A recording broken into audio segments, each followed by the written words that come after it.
Hey, DawgNation. Happy Thursday. My name is Brandon Adams, and this is DawgNation Daily, the daily podcast for Georgia Bulldogs fans, presented today by Merriweather and Tharp. So we're going to have a fun show today. A little more on the Zach Evans stuff. I'll give you an idea of what Jeff Sentell is thinking about Zach Evans right now.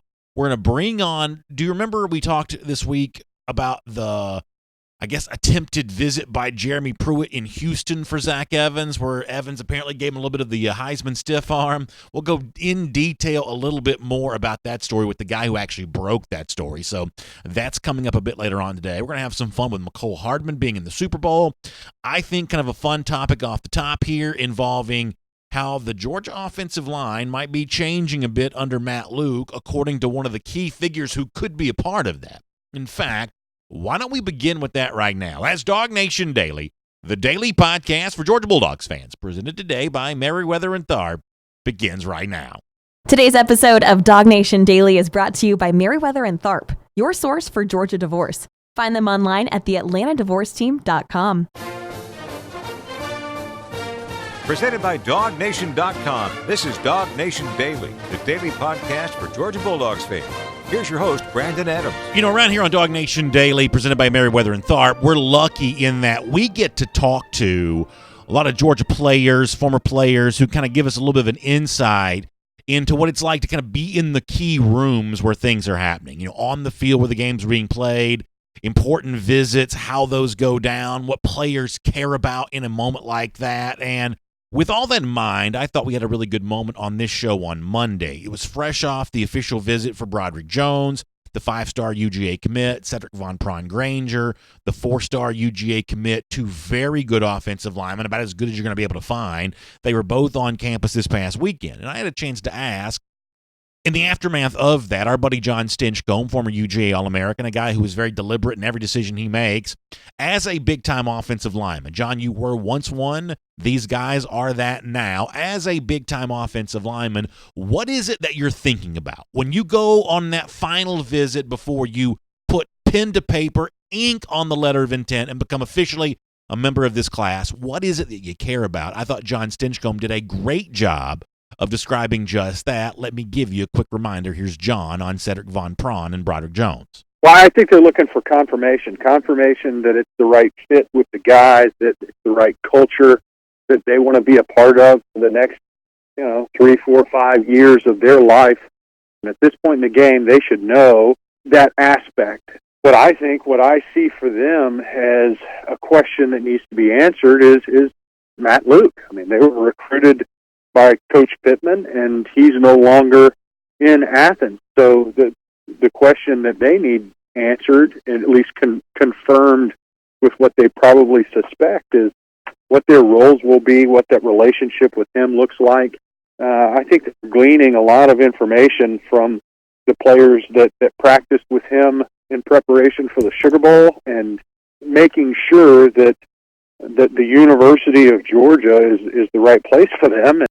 So a couple things for me here really quick on what John said there. I think he did a good job describing how great offensive linemen think about key official visits. Obviously, that's what Van Prawn and Jones both did. And if you'll check out DawgNation.com, Jeff Sentell, our DawgNation recruiting insider, has recently published two really good stories, one involving Jones, one involving Van Prawn, where they do kind of talk about the comfort and the familiarity they feel at Georgia right now and the way in which they've kind of acquainted themselves with Matt Luke. Because if you're a UGA fan and you want to feel good about the fact that Jones and Van Prawn end up in this class, obviously Jeff's reporting, I think, will lead you in that direction.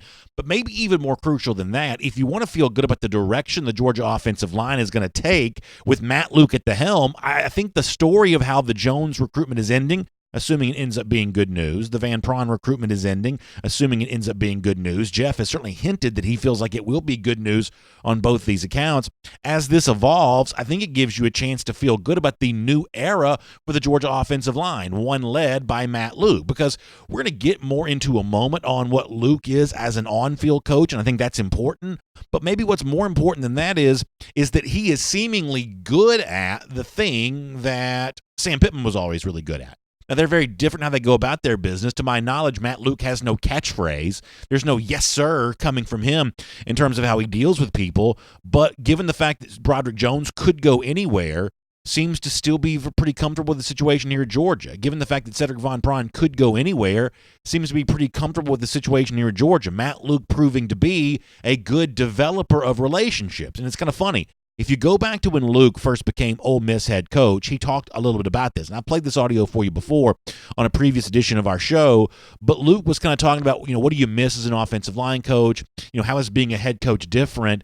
And he talked about then the importance of building relationships. And what he said way back then in Oxford is relevant for us now because the Cedric Von Prons, the Broderick Jones, these relationships that he's building, we get a chance to see that facet of his personality that Luke has kind of always recognized as one of his strengths. Let me let you hear Matt Luke going back to his time at Ole Miss. That's the part I enjoy. I enjoy the relationship part of coaching.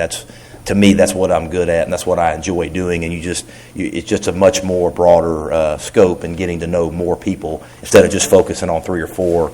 You're more worried about the big picture, but it's all about building relationships, and that's the part I like. I've always told you that no matter how cool the social media edits are and no matter how big the reputation is as running back university or defensive back university or whatever,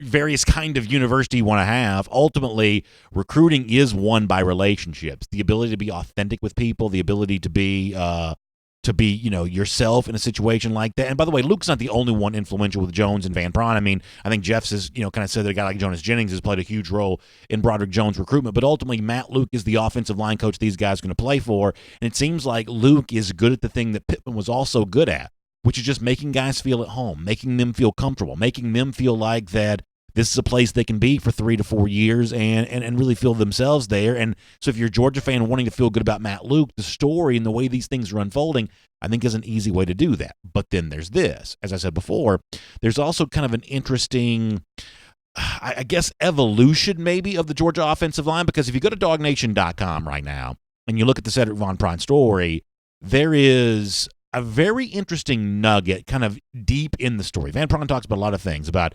kind of his continued comfort, I guess, with Georgia and just a lot of other things. He kind of explains the whole notion of how the Cedric Von Pron Granger thing came to be about. And I think that's a really interesting part of his story all the way around. But in the piece itself, he also talks about the Georgia offensive line, assuming he does sign next Wednesday or this upcoming Wednesday, assuming he signs then.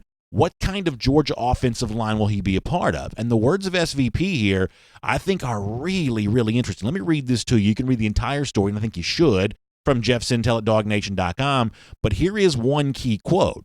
Big change coming for the Georgia offensive line, maybe. Here's what Cedric Von Pron Granger has to say. I think Coach Luke wants agile linemen. I think he wants more agile linemen. He doesn't want all brute force. Brute force is good, but you definitely want to be able to move. That's Cedric Von Pron Granger in the story from Jeff Sintel at DawgNation.com. Now, if Sam Pittman were sitting here next to me on this desk, he might very well say, well, I want agile linemen too. Just because we've recruited big 330 and 340-pound guys doesn't mean we don't also want them to be able to move. But there is no doubt in the previous iteration of the Georgia offensive line under Kirby Smart, the one led by Sam Pittman, that given the choice, and there's always some sort of choice between this, size versus quickness, size versus speed, the Georgia offensive line of the past has kind of always chosen size over speed. I won't mention players by name, but you can think of a couple of highly rated recruits that Georgia essentially paid no attention to whatsoever along the offensive line because the thought we had was they're just not big enough to play in this Georgia offensive line, that Georgia seemingly in the Sam Pittman era kind of always chose size over speed. But Cedric Von Pron Granger, having had a chance to spend a good bit of time with Matt Luke, says, no, maybe there's going to be room for more agility in this new Georgia offensive line. Maybe now we're going to value guys that move a little bit more over guys that just kind of attack you with brute force. Now, I think, given the fact that the Georgia offense of the last couple of years has come up just short of a national championship goal, trying something different makes a little bit of sense for me. And an evolution like this with Matt Luke as offensive line coach, going along with the hiring of Todd Monken and maybe the further development of the Georgia passing game, that all kind of seems to make a good bit of sense for me there as well. Honestly, Sam Pittman was a very popular Georgia assistant coach for very good reason, and the recruiting work that he did, bringing in the offensive lineman that he brought in, was unprecedented, really, in all of college football while he was doing that work here at UGA. but now maybe trying something different, a little more up-tempo offense, a little more, I guess, to use SVP's word, agile offensive lineman. That seems like it's worth a shot. Now, we have seen a little bit of of Luke on the field, albeit with the offensive line that he inherited back during the Sugar Bowl. The results that day, for the most part, seem to be pretty good. Not a perfect day for Georgia offensively, but for the most part, they seem to be pretty good. I got a chance to catch up with Luke after that Sugar Bowl. He talked about his kind of feeling about having been hands-on with the Georgia offensive line then, what he's looking forward to doing next. Here's what Luke said at that time. Well, it's all about them. Those guys, they stepped up to the challenge. We had three normal starters out, and those guys stepped up. They took the challenge. They went wire to wire and played every snap. So really proud of those guys for stepping up. How eager are you to get to work for the 2020 season now? Yeah, that's what I was telling them. This is not the end. This is the beginning, and we can really build off this. Yeah, listen, I love that phrase there at the end. It's not the end, it's the beginning. And that beginning during this offseason, what Smart's kind of always called phase one of a football calendar year, it does feel like there's a little bit of a theme of change here. Change to a new play caller, change to a new potential philosophy along the offensive line. I think it's the kind of change that could yield better results here for UGA.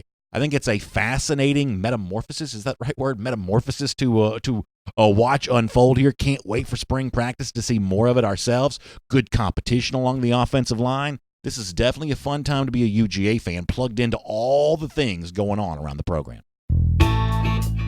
My name is Brandon Adams, and this is DawgNation Daily, the daily podcast for Georgia Bulldogs fans, presented today by Merriweather and Tharp. Good to have you with us, no matter how you get to us today.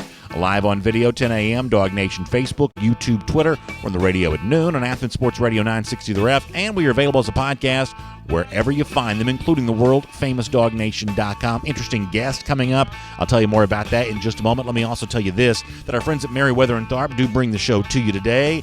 And obviously, happy conversation around here when we talk Georgia football. Unfortunately, though, for some people, there's a much less pleasant conversation going on in your real life, and that's the issue of a divorce. Something you maybe never thought you'd be going through, but now you find yourself there.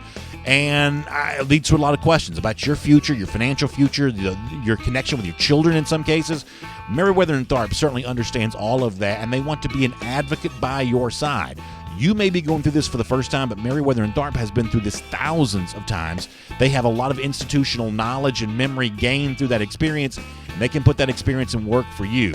I obviously hate that you may be finding yourself in this situation, but if you are there, you need someone good by your side, and there's no one better than my friends at Merriweather and Tharp. They're your source for Georgia divorce. You can find them online at theatlantadivorceteam.com. theatlantadivorceteam.com, and you can put Merriweather and Tharp to work for you.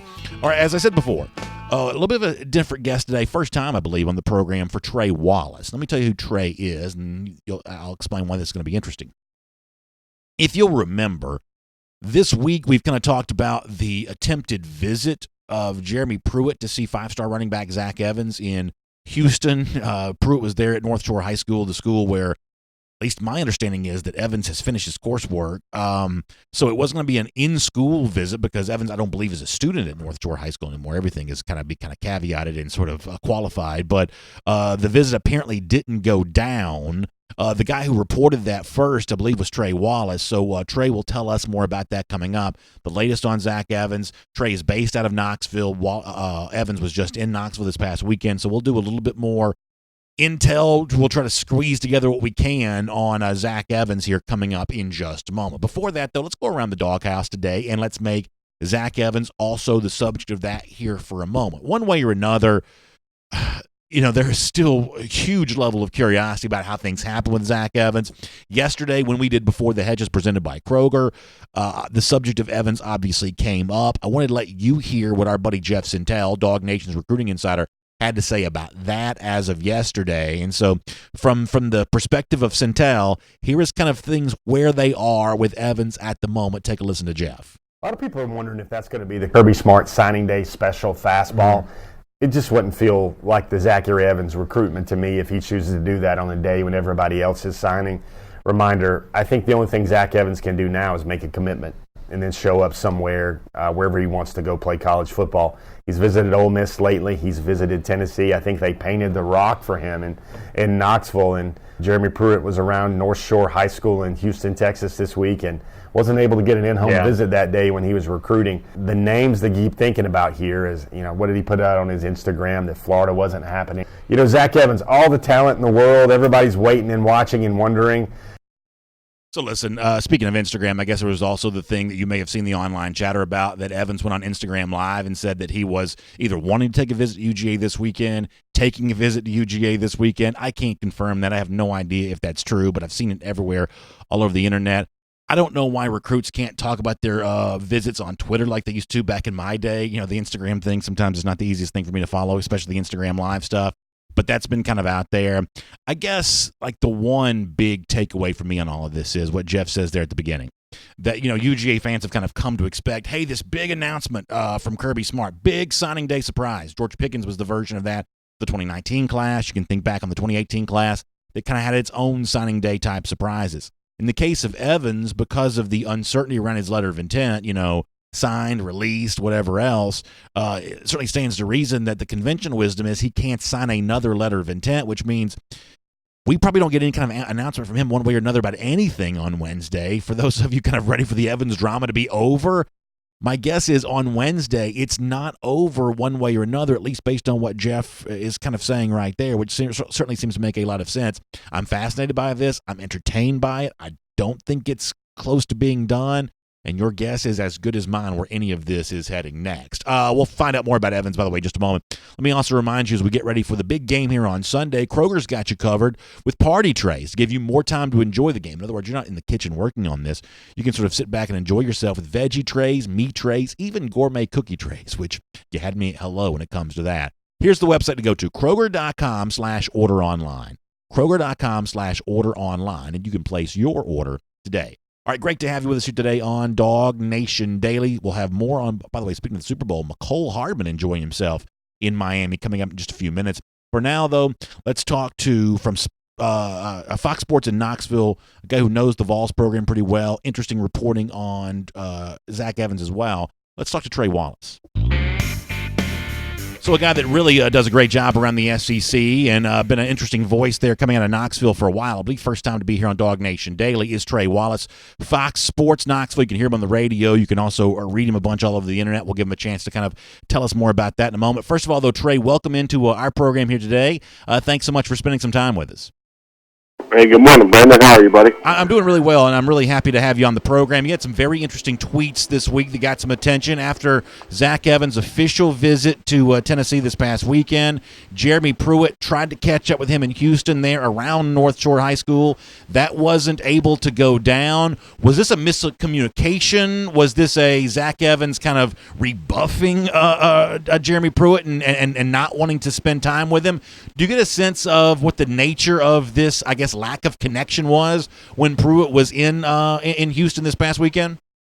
Oh, I think it was Zach Evans had visited Tennessee this past weekend and went home on Sunday, and Tennessee, a few Tennessee coaches were under the impression that they'd probably get a chance to visit him on Monday, and Tennessee coaches, according to a few people around the North Shore High School program, Jeremy Pruitt and one other assistant coach visited the high school Monday morning, right around that 10:30 to 1:15 period, just to be able, to talk with some coaches there and visit with some prospects like Denver Harris or four-star offensive guard Jaden Roberts, and just from talking to people around there and around here, they thought they would potentially get the opportunity to sit down with maybe Zach Evans or even his family and just be able to say hello coming off a visit.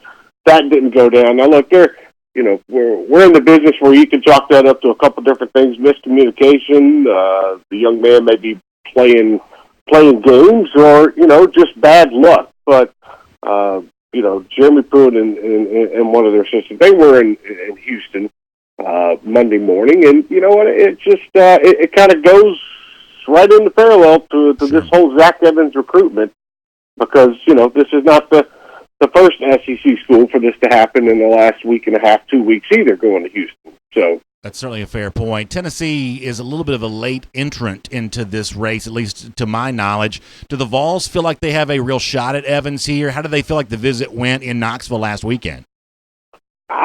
Talking to a few people, I think they thought the visit went well. It's just your bells and whistles for a five-star recruit, but the young man got to enjoy some time around the players, and for the coaches to really try to be able to pitch him. I mean, you have to remember that Tennessee really wasn't in this thing until Brian Niedermeyer got to go, to Houston early last week, and pitched him, and it worked. And the young man took a visit to Tennessee along with a buddy of his. So, I mean, for a school to get into it, let's say 2 weeks ago, really a week ago, really. I think Tennessee's sitting in a nice spot right now, but there's a long way to go still. I know signing day is next week, but there's still. I mean, this thing could drag on for a week, a month, 2 months. I mean, it's honestly going to decide where this kid shows up on campus. Yeah, don't I know that? No doubt about that. Jay Graham, Right. Jay Graham recently hired as, or at least I guess expected to be hired as Tennessee running backs coach coming from Texas A&M. Evans had a little bit of a relationship with A&M, although seemingly they've never seemed to kind of rise to the top of his recruitment. Does Graham's presence in Knoxville change any of this? Your best guess? I would think it. I mean, I think it's only a good sign, to be honest with you. Jay Graham, I guess you could say, made it Twitter official last night. Okay. That he is a part of the Tennessee staff. So I think it will help. I mean, we're looking at a spot right now, where potentially these schools have what they got 2 days to maybe speak with the young man if he goes on an official visit somewhere. Yeah. You're taking the weekend out of it, so you're taking Friday night, Saturday night, probably Sunday night. And then you have to start worrying about, where dead period hits up before signing day. So, a lot of teams are going to have a chance to, or want a chance to be able to pitch this young man. And, this is probably one of the craziest recruitments I've seen in a long time. But, talking with folks at Ole Miss and Florida, and even at Georgia, I think everybody's just kind of out there looking to see what they can get a hold of. Yeah, no doubt. It should be a very interesting recruitment to follow. Obviously, Knoxville now one of the cities closely watching all this. Trey, you do a good job there covering the situation for the Vols. If folks want to find out more about you or what has already kind of been an interesting offseason for Tennessee, how can we catch up with you online? Yeah, absolutely. I'm on the air every day from 3 to 6 on Fox Sports Knoxville. You can follow me at Trey Wallace _ and at Fox Sports Knox. And just covering the Vols every single day. We start spring practice on March 9th. It never stops when it comes to college football. So I'm all about it, and I love it. And you do a great job down there, and I appreciate you having me on. Hey, Trey, good to talk to you. We'll look forward to catching up with you there soon. Thank you, Brandon. Thank you. All right, good stuff there from Trey Wallace, Fox Sports Knoxville, talking about the situation with Zach Evans and kind of the sort of the latecomer to the party there, Tennessee, but obviously, an aggressive pursuit here late, and you're going to eventually hear this kind of the same thing from everyone, whether it be Trey up in Knoxville or somebody else. Anyone's guess is as good as any other about how any of this is going to kind of play out. I also think that Tennessee, in addition to whatever's going to happen here with Evans, ultimately I don't think that Tennessee's a spot where he lands, but kind of no matter how any of this plays out, I think that Tennessee is having a very interesting offseason. Like, one of the things that we haven't really talked a ton about yet, probably should have talked more about it, is just kind of the transition this program seems to be undergoing right now. Whereas, like, on the field, you actually saw Tennessee play a good bit better towards the end of the season. You saw this team kind of go on a little bit of a winning streak, kind of snuck back in and got a bowl win after a while against Indiana. It wasn't looking so good. Covered the spread against Alabama as a way of kind of keeping it closer than the experts thought in a game like that. So you've kind of seen a little bit of on-field momentum for the Vols. They've had other instances of this where, Cade Mays kind of transfers back to the program. Trey Smith makes the decision to stay in Knoxville as opposed to move on to the NFL. He's obviously still dealing with a health situation, I guess, in some form or fashion. But you've had some examples of good news for Tennessee, and yet we're kind of talking before the program that what we really haven't seen yet, though, are those like really big knock it out of the park recruiting wins that truly validate what Jeremy Pruitt's building there. Now, to the average fan, they may say, well, the on-field win's more important than the recruiting win.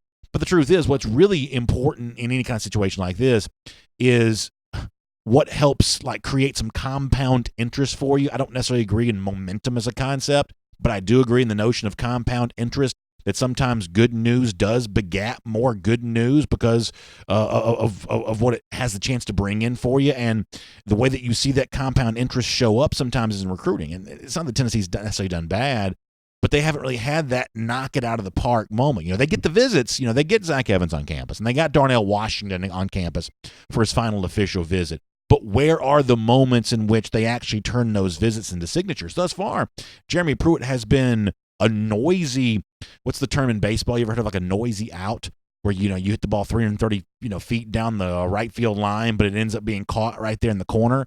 In a lot of ways, Tennessee on the recruiting trail has been a little bit of a noisy out thus far. And so there was kind of an interesting assistant coach change over the course of the last few days. Kevin Shearer, who at one point in time had been in Georgia, he made the move to go to Tennessee, was defensive coordinator, and then Tennessee had a chance to hire Derek Ansley. And Ansley was one of those guys, had this great reputation as a recruiter that, well, if you got a chance to bring this guy in, you definitely do that. And so you demote Kevin Shearer. And who knows if that was what impacted Shearer in terms of his decision to go take a job with the New York Giants or not. We don't really know that.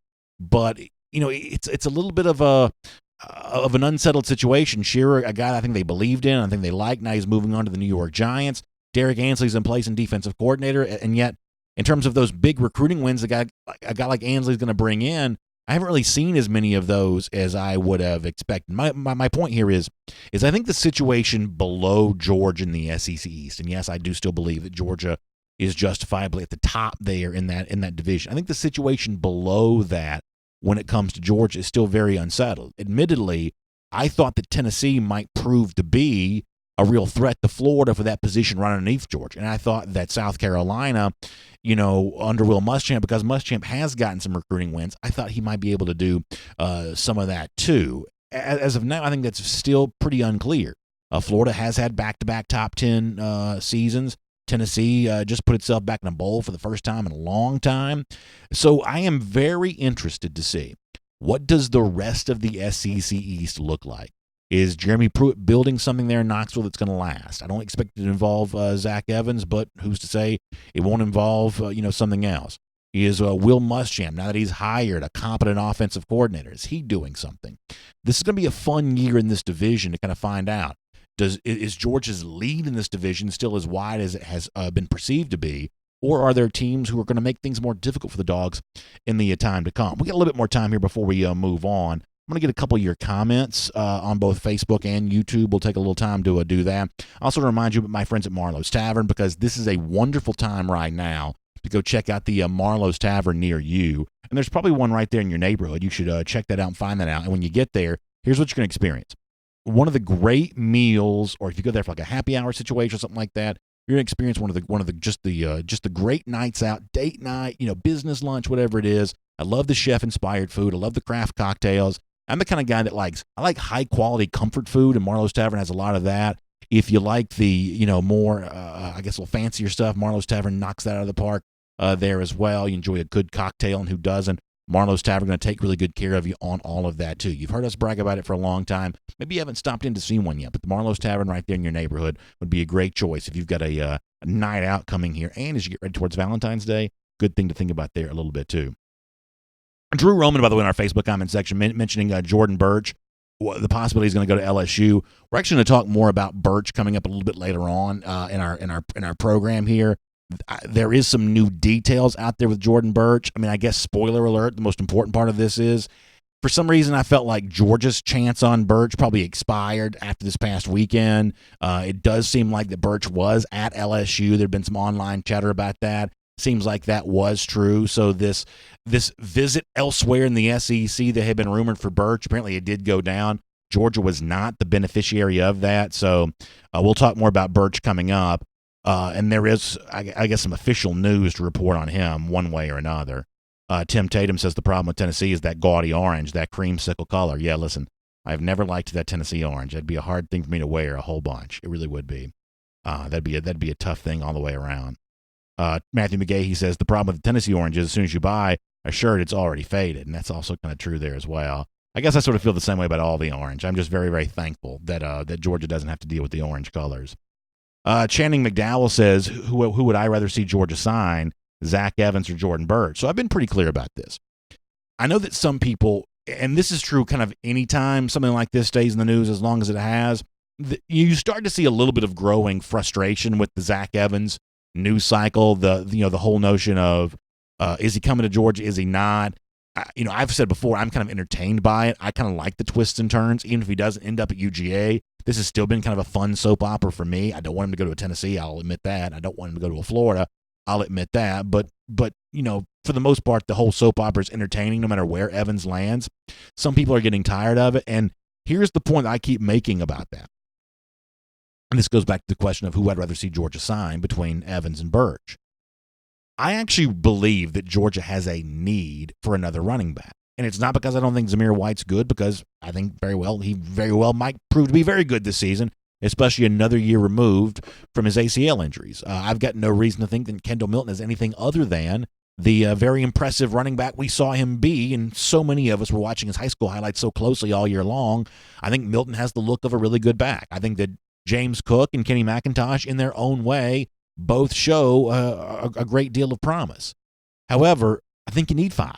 And I think that injuries are a factor when it comes to running back position. I think that while all of these guys show promise, just the general batting average in college football is they're not all going to be the 4 horsemen of the apocalypse. I mean, you're going to have, a couple of these guys for whatever reason that might not quite reach their full potential. And that means that you go into a situation, and Georgia, by the way, has found itself in this spot a couple of times over the last couple of years, even though on paper it seemed like they had an embarrassment of riches at the running back spot. Georgia has found itself in a position where it had only just enough running backs. Could have maybe used one more healthy option. Think about the SEC championship in that regard. Think about even the Sugar Bowl a bit in that regard. We have seen Georgia kind of down to just enough. I think the running back position is one where you do need to have a full roster worth of depth.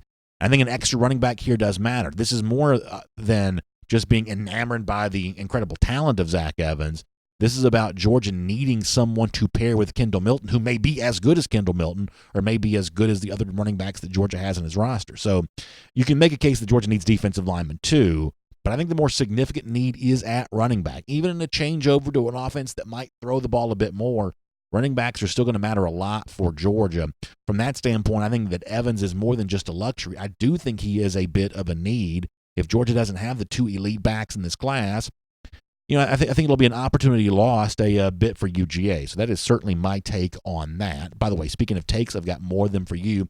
We're going to have fun with McCall Hardman later on the show. Also, Birch came up here. We'll do a little bit more on Jordan Birch as well. And a lot of your comments to still come later on for those of you watching on video. Thanks so much for being with us here today on DawgNation Daily, presented by Merriweather and Tharp. Let's take a look around the rest of the league. This is SEC Through. So interesting stuff there from Trey Wallace covering the Zach Evans news up there in Knoxville for Fox Sports Knoxville. We appreciate him spending some time with us, and we're going to go around the rest of the SEC here in a moment. We call it Cruising Around the SEC, courtesy of our friends at Royal Caribbean. I want to tell you about an unbelievable ship as a part of the Royal Caribbean fleet. One of those reasons why you just got to be thinking about one of these Royal Caribbean vacations. If you have not done one before, or if you haven't done one in a while, it's time to get back on board. Let me tell you about the Oasis of the Seas here for a moment. It's the most awarded ship at sea, and it recently underwent the biggest Royal Caribbean amplification ever. I'm talking about totally reimagined ship, unbelievable additions now. You've got the Ultimate Abyss, which is the tallest slide at sea. Can you imagine like 10 decks plunging down? Just an unbelievable view. Really, really fun stuff. You've got Playmaker Sports Bar and Arcade, a sports bar right there at sea, all kinds of like nightclub entertainment stuff, music hall, the Lime and Coconut, which is like a tropical theme bar. It's like 3 stories tall. Bionic Bar, which is like robotic arms serving your drinks to you. Just really an amazing vacation. The way in which that Oasis of the Seas has been amplified, I just think makes it a can't miss vacation spot. So contact your own travel advisor or call my friends at the Cruise and Vacation Authority. Their number is 800-326-4971. That's 800-326-4971. That'll get you in touch with the Cruise and Vacation Authority. Please tell them, though, that you heard about them right here on DawgNation Daily. All right, Cruise around the SEC here for a moment. So yesterday, I saw where a guy named Brandon Marcello, who covers Auburn for 24/7 Sports, was on the Paul Feinbaum show. And the big topic around Auburn over the course of this offseason, and it's so funny how, it just seems like they are the Groundhog Day program of the SEC. We've joked before, and everybody knows this. They're sort of good when you think they're not going to be. They're sort of bad when you think they're going to be good. They just kind of, and they've kind of done this over and over and over again. Well, the other kind of regenerating storyline that involves Auburn is the tug of war that seems to always be going on with Gus Malzahn, who made his name as a play caller. You have to give him credit for that. He went from a high school coach to a big name and a multimillionaire because of his play calling abilities. So it's understandable why he'd want to hold on to that. But there's this constant tug of war between Malzahn having an OC who he says he's going to give control to, it never quite seems to be able to happen. And go back to Rhett Lashley, who eventually left Auburn to take the offensive coordinator job at, I believe it was UConn, that he left Auburn for.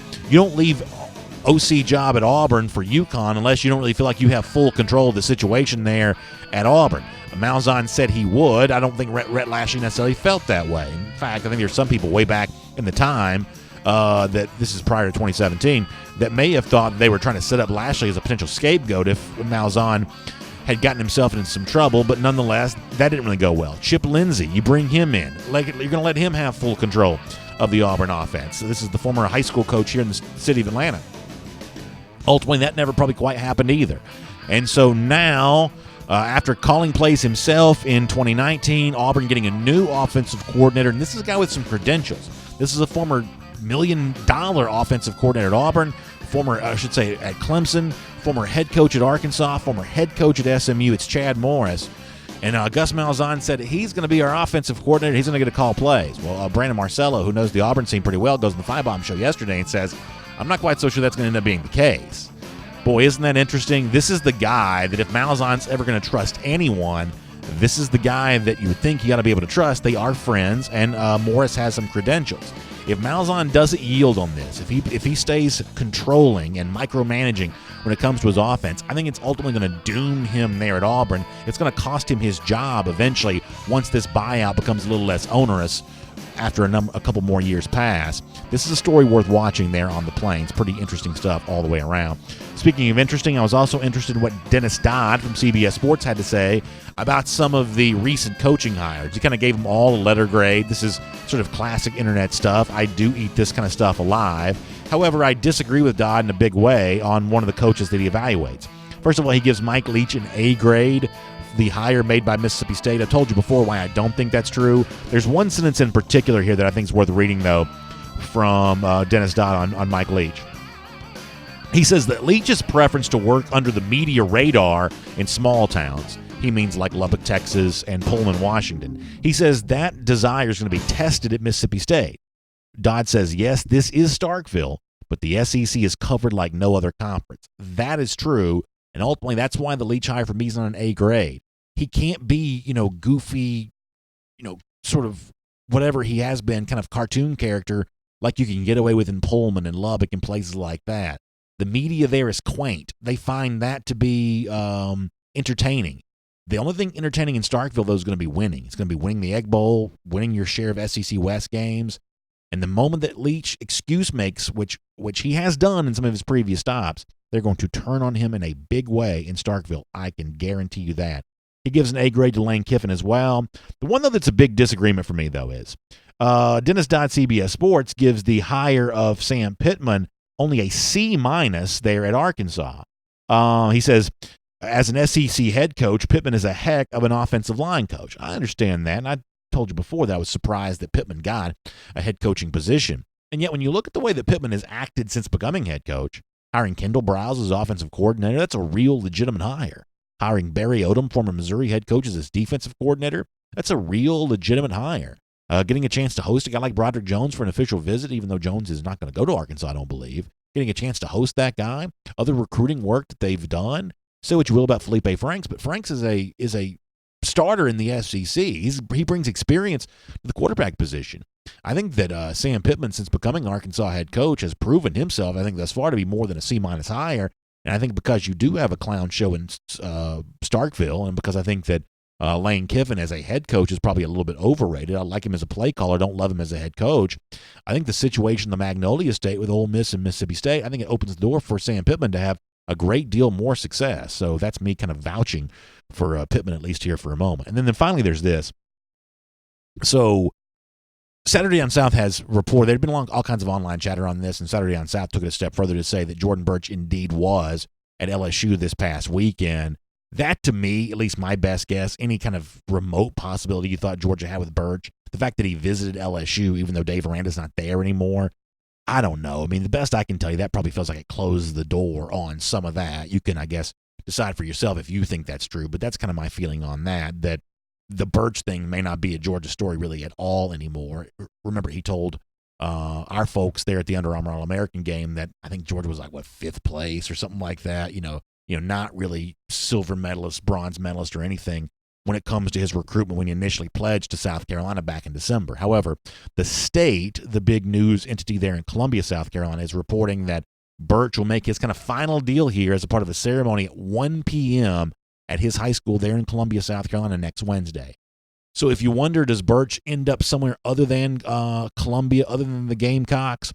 He's going to be back on a stage again, on a platform again, right there at his high school. Will he really say a school other than South Carolina in the high school where Will Muschamp's son has attended? That'll be high drama to see. I just kind of wonder about the presence of this announcement, when it's taking place, how it's going down. Is Birch still going to be South Carolina bound when this is all said and done? But maybe a little bit of signing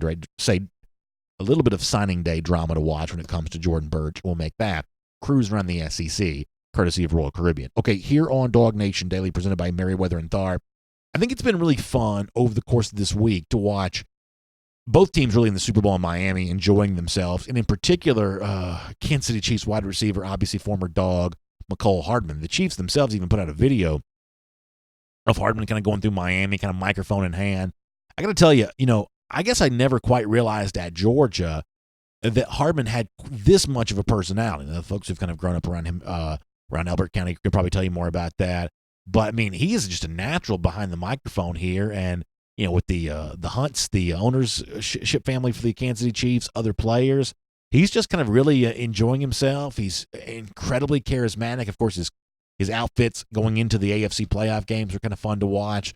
So it'd be great to see McCall Hardman have a big game on the field for his Super Bowl debut, but certainly enjoying himself in his time in Miami right now and really kind of becoming a fixture, a part of the that sort of the cultural stuff around the Super Bowl.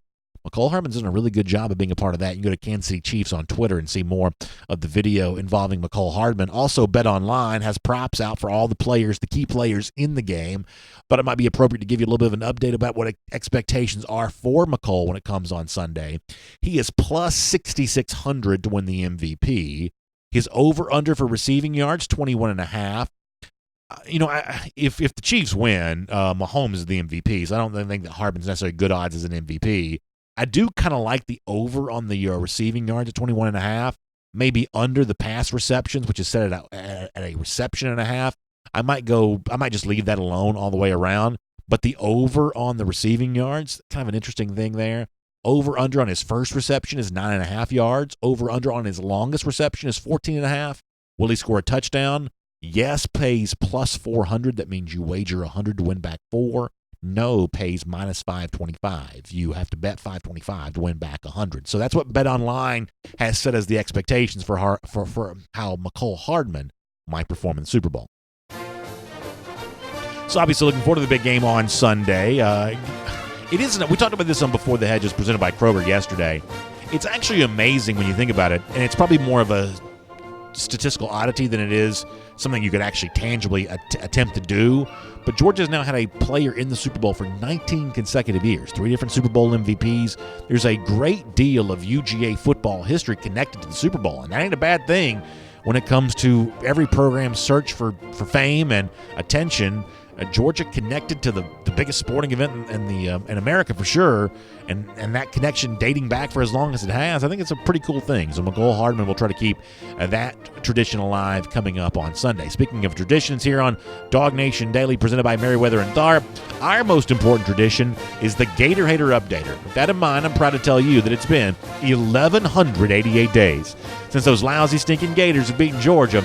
We'll see you tomorrow on DawgNation Daily, presented by Merriweather and Tharp. And on video time now for our R.S. Andrews cool down.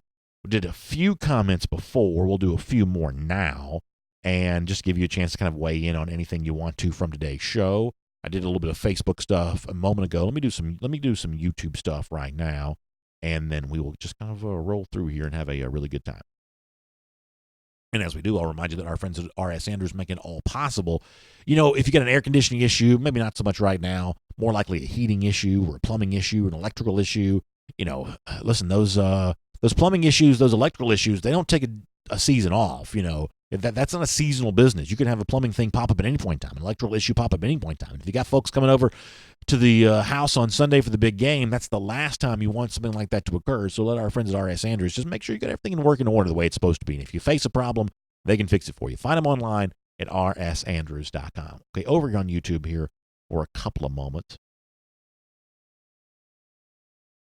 Mike R. says, anyone remember McCall's 40 time? I'm never good at knowing that kind of stuff. But in the video we showed you a little clip of a moment ago, there is kind of a funny part of it where at the opening night, which is like the Super Bowl media event, so McCall got asked a million questions about if he would beat Tyreek Hill in a race. Of course, Hill, the other very, very speedy Kansas City Chiefs wide receiver, and both Hill and Hardman had some fun with that together. So obviously Hardman's speed is now even famous at the NFL level. Christopher Rule says chances that Georgia finishes number one in recruiting on February 5th.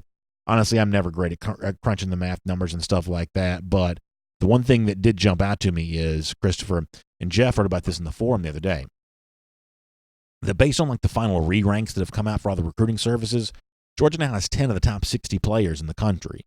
And when you look at the ratio of how far down the ratings you have to go to find the 10 best for Clemson, the 10 best for Alabama, that kind of shows you Georgia ahead of those people. And I think in terms of the truly elite prospects that you're bringing in, the fact that Georgia can outdistance Alabama and Clemson in that regard, that to me is what's important. I've said before, I love the idea of being the number one class. I think that's fun. Georgia achieved that metric according to the 24/7 Sports Composite back in 2018. I think that's a good thing to be able to do. But ultimately, even if this Georgia class finishes less than number one, the average score per player for the UGA is going to look really, really good.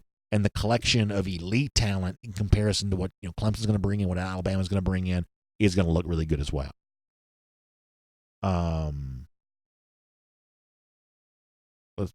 Jonathan Gaines says, well, who is faster, Hill or Hardman? They were both kind of having some fun with that. Tyreek Hill at one point in time said he thought that McCall Hardman was faster, but he was kind of mostly just joking, I think.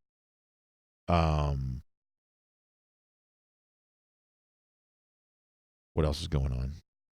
Looks like y'all are arguing a little bit over here in the YouTube comment section. A Dog Talk says a 94-plus average is insane. I believe he means the average score per recruit. Yeah, it really is. I mean, Georgia's done a great job of that. Jason Hester says D-Rob's going to get talked about when he leaves. Untapped potential behind the actual achievement on the field. And obviously he's got a year coming up to change that.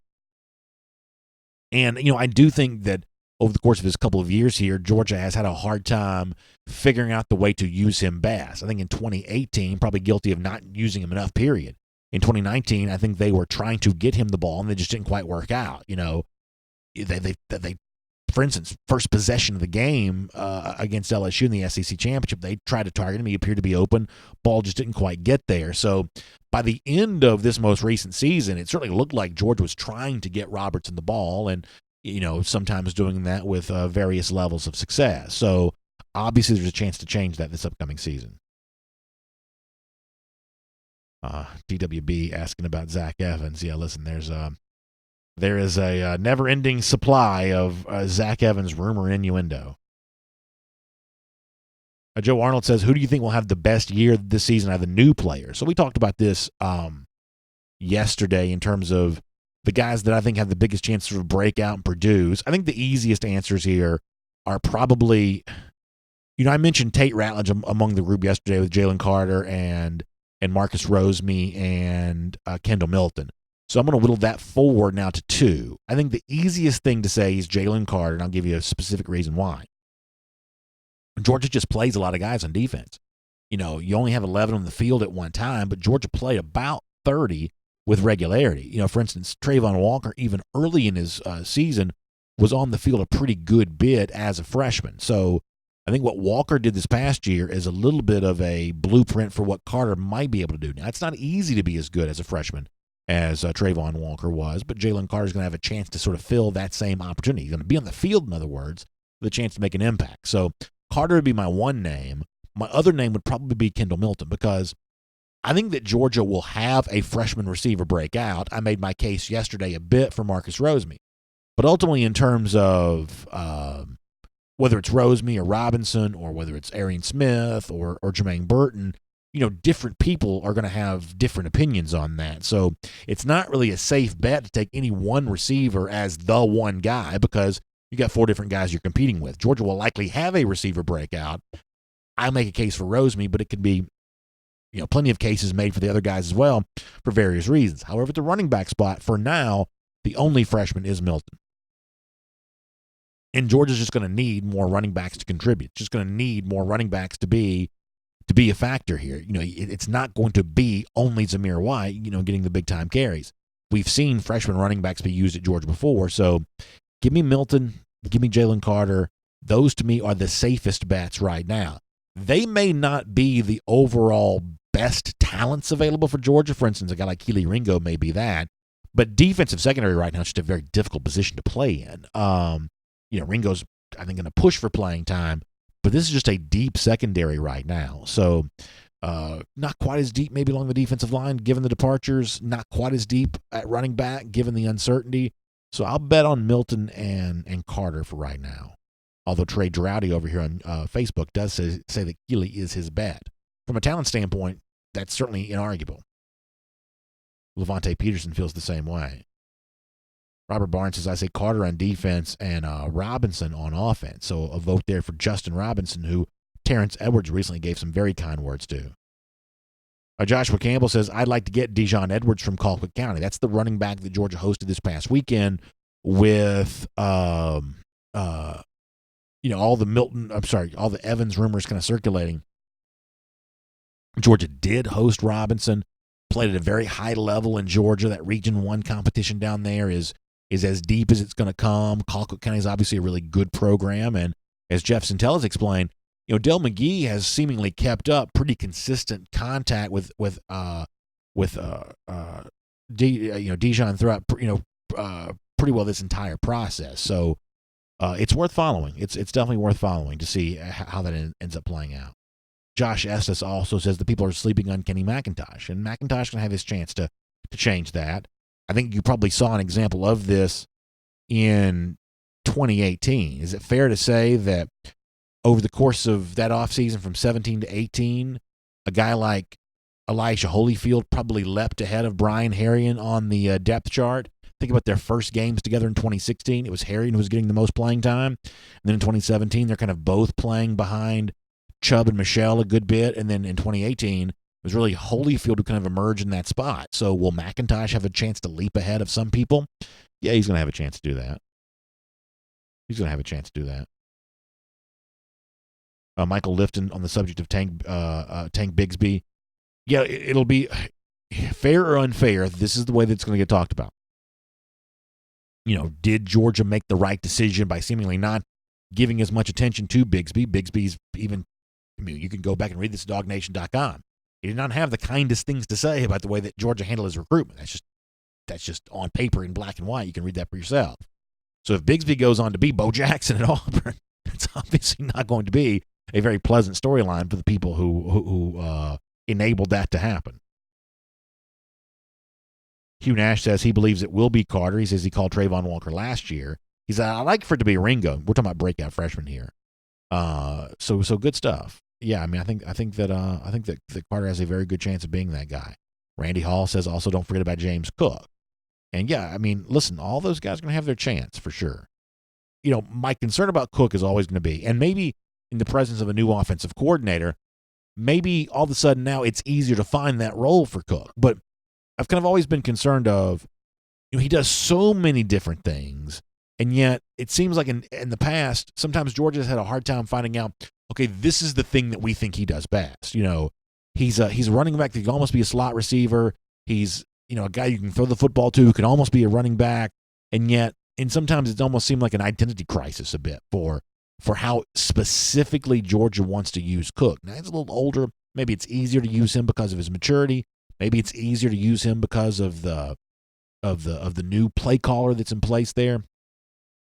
I think one of the ways in which you may see a big difference in Todd Monken in comparison to James Coley might be with how a guy like James Cook gets used. He's clearly potentially a dynamic weapon. You think about him in the NFL sense, almost like a third down back, something like that.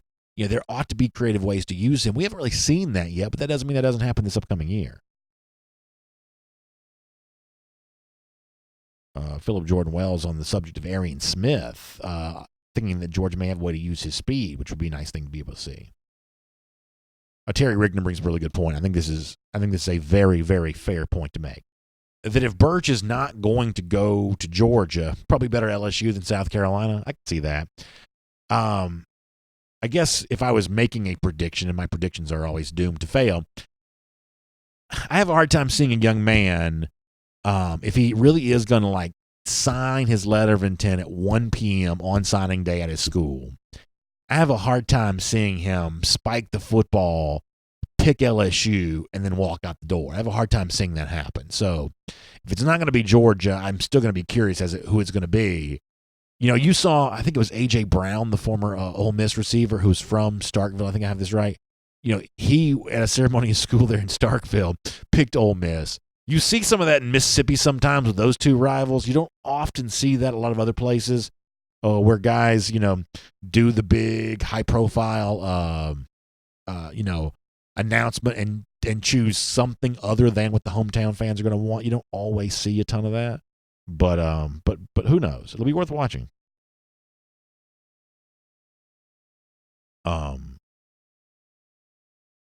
Let's see what else we got on Facebook. Then we got to go after that. Levante Peterson says that Arian Smith, because of his speed, can open up the top of defenses. I believe that's why they brought him here. Levante, I believe you're right. I believe that is why they brought him here.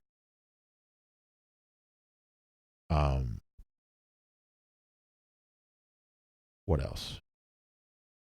Gerald Hartman brings up a really good point. And I said before, at some point we're going to talk more about this. He says, I want to see some more sacks from Georgia. And that's why you hope that a year older Trayvon Walker contributes to that, and a year older Nolan Smith, and a year older Azeez Ojulari, and Jermaine Johnson, and, even Nakobe Dean kind of playing out of the middle.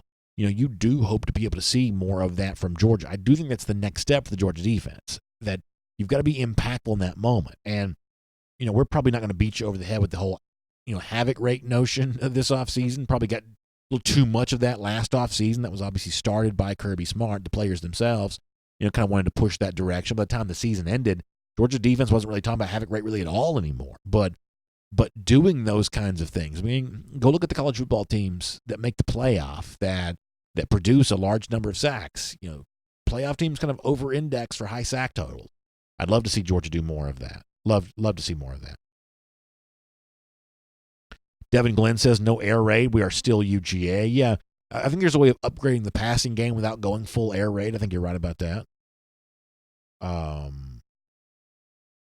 right, we got to get ready to go. We have got to roll on here and move on with the rest of the day. Thanks for being here on the program today. We'll have a busy Friday show for you tomorrow. Jeff Sintel will be here. We'll get more recruiting news from him. Have an update for you on our Kroger Signing Day Spotlight coming up in just a bit.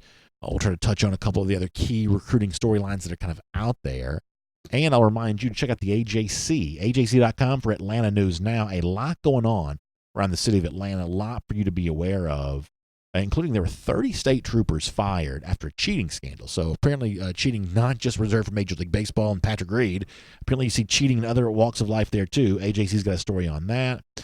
Also, Final Four coming to Atlanta. Interesting column from Mark Bradley on that topic here today.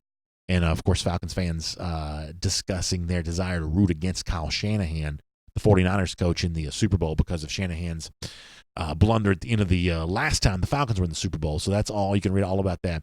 AJC.com for your Atlanta news now. Keep up with what's going on in your world there at AJC.com. Also, big thanks to R.S. Andrews for making the R.S. Andrews cool down possible. Air conditioning, heating, plumbing, electric. They do all that kind of stuff. This time of year, you may be most interested to find out about the $99 Mega Furnace Safety Check. They'll do good work for you to make sure that your heating system is not just ready to go for the rest of the winter, but also that it's safe for you and your family. It'll give you the peace of mind that you really need and crave. It's just $99. You can find out more about that at rsandrews.com. Have a great day, everybody. I'll see you back here tomorrow morning at 10 a.m. DawgNation Daily, presented by Merriweather and Tharp. We'll look forward to speaking to you then.